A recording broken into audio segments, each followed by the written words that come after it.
I haven't listened to the new album yet. I've been saving it. That's cool. It'll probably play for the next couple of years. Ah, mosquito. All right.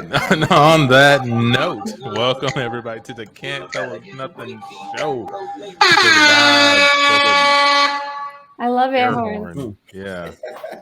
If you love air horns, you came to the right place. Yeah. If you love improv, you came to the right place. If you love H-Town, you came to the right place. We're Can't Tell Us Nothing, a group out of Houston, Texas that likes to do improv. You got Tandy, you got John, you got Amici, you got myself, Antoine. We make Can't Tell Us Nothings. On this show, sometimes we're joined by a special guest. We have an extra special one in the studio today. In the studio, I mean, whatever the space is that we're encompassing on the internet. This is JTF, the Queen of Queens. Hold on, let me get Queen of Queens. Oh, I love that. Let me get the titles here. We got Professor, we got Improviser, we got Cat Mom, we got Wife. A lot of titles. JTF, welcome to the show.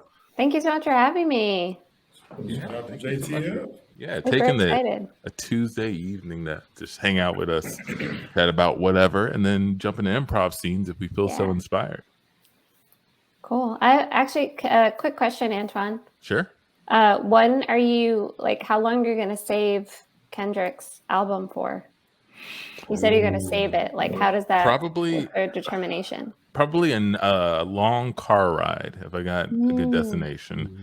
It has to be a good destination, though. It can't just be, a good destination, as in not like HEB 5 minutes away, right? Like it's got to be like or a funeral or something, or like a funeral or something. I'm not trying to get amped up before a funeral, unfortunately. So yeah, something that when I arrive there, the vibes of K Dot will be an addition to my arrival.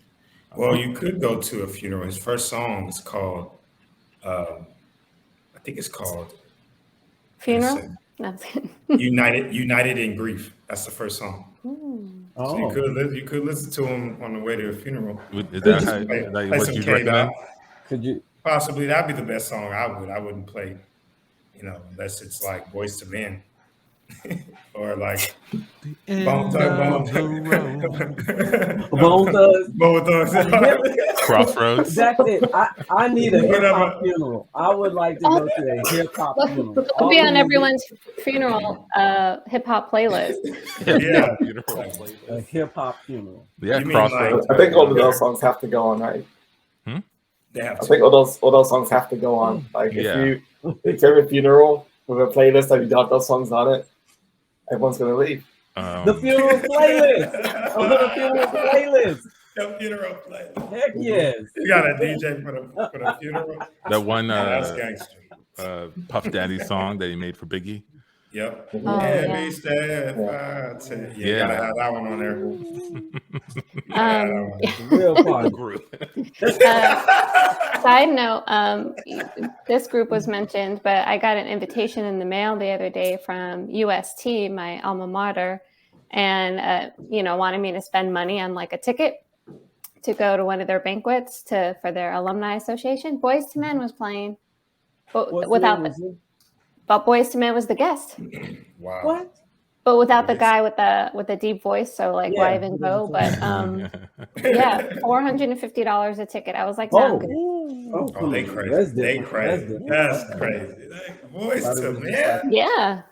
For $500 a night for Boyz II Men. You're crazy. And that's Boyz II Men are they singing like all of their hits at the dinner? That's a good question. Is it like back-to-back album or Back-to-back. Like, I want a full concert. I want prime ribs. I want wine, champagne. End of the Road for sure should be on the funeral playlist. Yeah. The road. Yeah.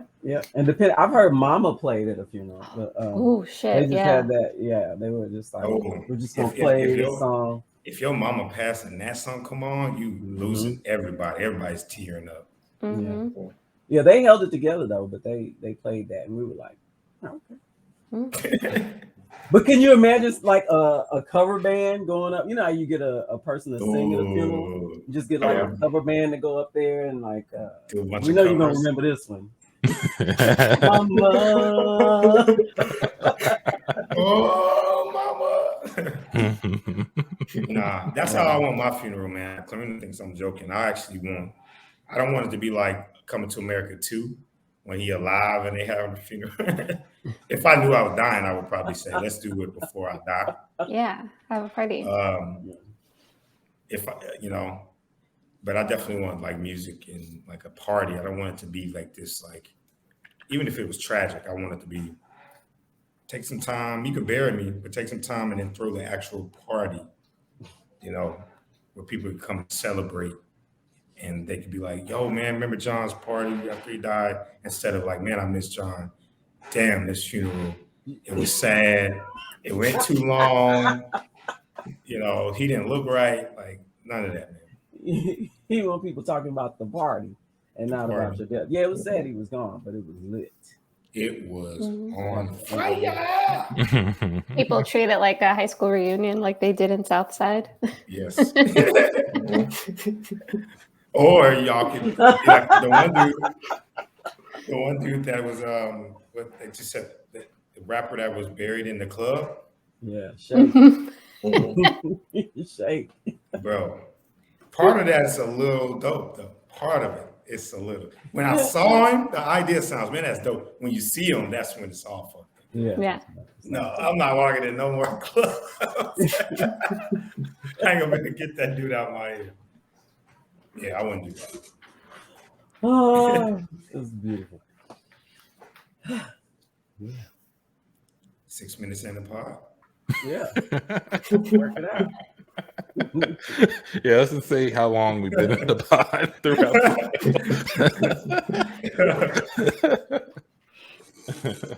JTF, I just want to say, you are one of the hardest working improvisers I know these days. You are in Thank you.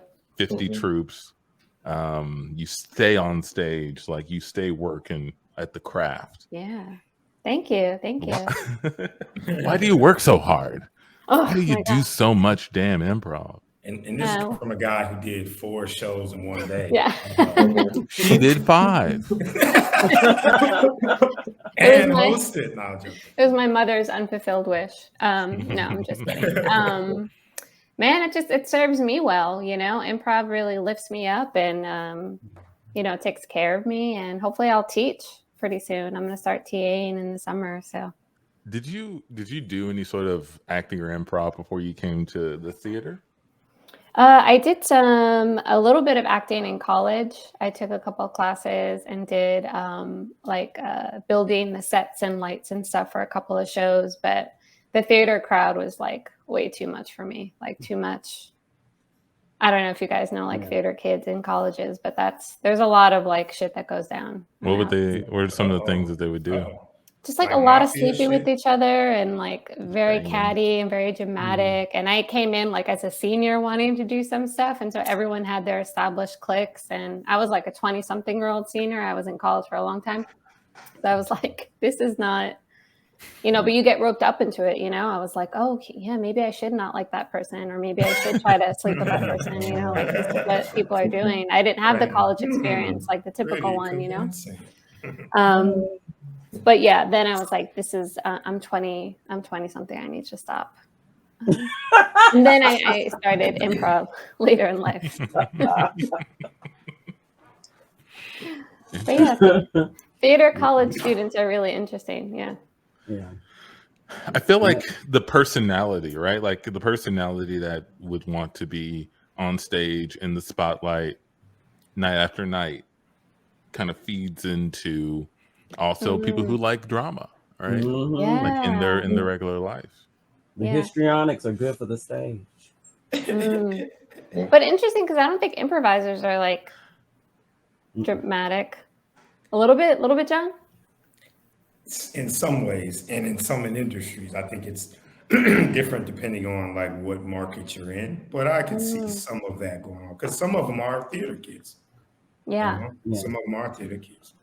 But I think improv also attracts a little bit wider of a scope of people than just the straight theater. Because I love theater, I never went out for high school or college because I wasn't really interested in the stuff they were doing, and I didn't like the people.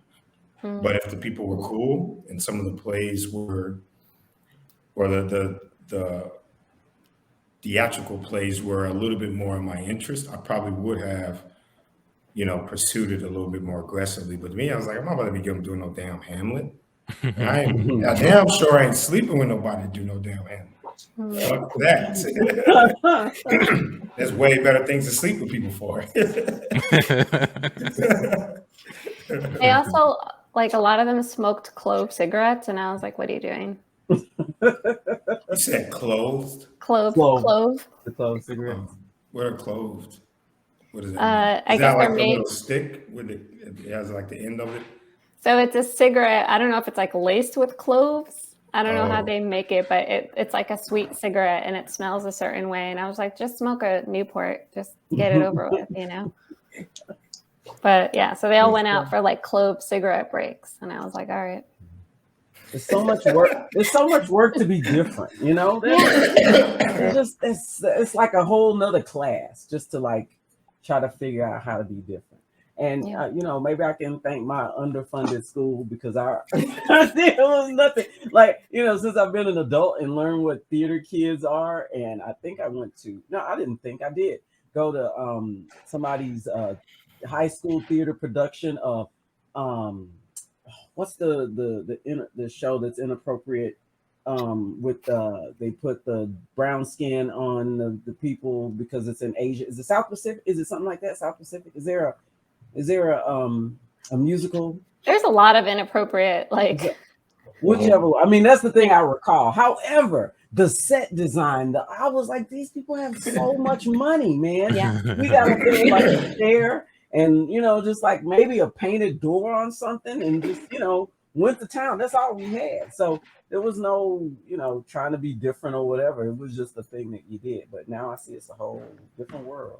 It's a world. It was wrong to call it inappropriate. No. Yeah.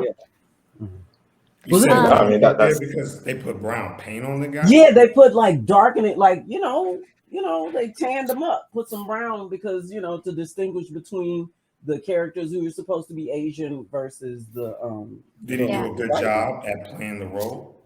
I mean, the play was fine. I mean, the musical was fine. It was fine. It was just I was like, yeah. Like, what do we put up with for the sake of like aged art? You know what I mean? Like, we still watch in my family like White Christmas every Christmas and Holiday Inn, and I'm like, this is some racist old shit.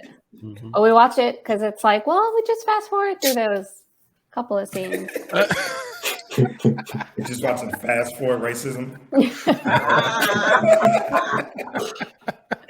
Let's forget about that. And then I'm like, also Bing Crosby, like I think like was a wife beater and a drunk too. So don't quote me on that, but I'm pretty sure there was. Like in real life or in the movie? Yeah. Oh no, real life he was perfect. He was an angel from heaven with it saying "Sung like an angel." Yeah, there's no reason for him to do that. Yeah, I do that with my daughter. She'll like a song, and I'm like, and she's like, "Don't tell me, just don't tell me, because it's gonna change everything." Yeah, sometimes you got to separate the artist from the art. We get there every time. We stay in that. We will not leave that bucket. Because people are human, Tandy. People are human. Until we have robots making our art more than they already do. And what are we going to do when they start making offensive art? We had to separate the robot from the art. Yeah, the robots are going to get so meta into the artist character that they're going to start being assholes. I don't get none of this, We cut to an art gallery in the year 3000. So this painting here, it's like mostly ones and zeros, binary codes done by the famous robot painter Nuts and Bolts. That's his name, Nuts and Bolts. Oh wow! It's pretty cool, right? Yeah, but what does it say though? I think it's just about the how he has a soul. He's trying to show the world, like humans, that he has a soul as well. Oh wow. Yeah. I mean, I know it's the year 3000, but between you and me, robots, they'll never have a soul, right? Like, you know this. Like, I feel like this piece of art is a little offensive. You think robots can't have a soul? But look, he made some art. It's incredible. He made a bunch Would you of do something like this? No, I would never do something like this. I would probably make like a tree by a lake with a tire swing on it that's reminiscent of a childhood of a little girl that is missing her father. It's probably what I would do. Can a robot do that? I don't know. I doubt it. That actually sounds really, really cool. We don't see humans making art anymore. Maybe you should be an artist. No, I shouldn't. No, leave it to the robots. They're doing it all. It's all automated these days. We just have a program. I say what I want the painting to be into the program, and it makes it for me. Like it's fine. It's fine. I just want. Even what you're saying now. Those are beautiful words. I wrote them down. That's like a poem. I'm gonna find a way to get your messages out into the world. I think you need to be heard, man. Are you sure, Mr. Art Curator? Like you have this whole exhibit dedicated to artists or robots like nuts and bolts here. I don't know. I feel like I'm just a guy. What do I know? I'm just a guy who just wanted to see something cool. And then the crowd starts gathering around. Hey, everyone's listening to you, man. Keep going. Yeah, man. That was awesome. Did you write that? No. It's just how I feel. I'm just a guy standing in an art museum, just saying how I feel about what's around. We're all just people. We're all people. We all have souls, and that's where our emotions come from. And I was just telling this guy here. What's your name, David? I was telling David here that like this painting, like it has a lot of ones and zeros, but does it have soul? I don't think so. We cut to nuts and bolts with with her manager.